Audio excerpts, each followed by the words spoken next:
Now I'm standing beside a Syringa pinnata, which is an unusual species of lilac, and it doesn't really, looking at it now, you wouldn't guess probably very quickly that it is a lilac, but it's an interesting species from China which has scented white flowers about May, June time, so normal sort of lilac time.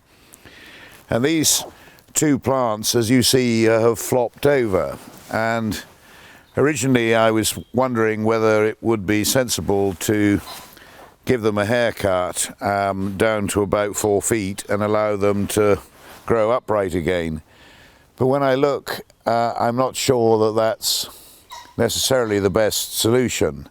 But one thing with these lilacs, and if you'd bought one from the nursery, you'd soon find that they're actually grafted plants, because they won't grow well from cuttings, and therefore grafting is essential. And you see here that from the roots, where the roots have got into the light, and from the base just below where the graft was, we've got the rootstock shooting out. And you can see that the rootstock is another lilac. That's a much more obvious lilac bark.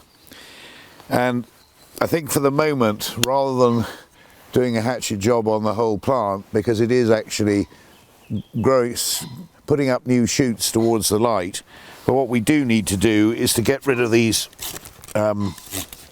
suckers, because they're taking energy away from the plant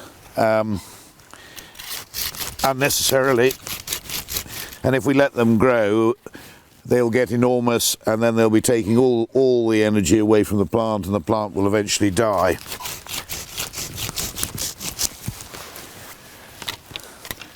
So they don't look much, but when you pull them out and see how quickly, I mean, that's only 3 years growth, and the amount of energy that's taken away from the plant is quite considerable.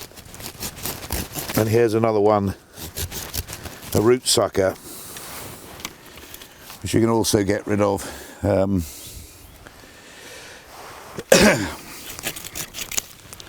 A small job, but one that's actually quite essential with any grafted plant. I see there's a little sucker growing there on this one. It may be that in a year's time we do bite the bullet and give them a proper haircut, but for the moment we've just got rid of the suckers from below the rootstock and tidied up for another season.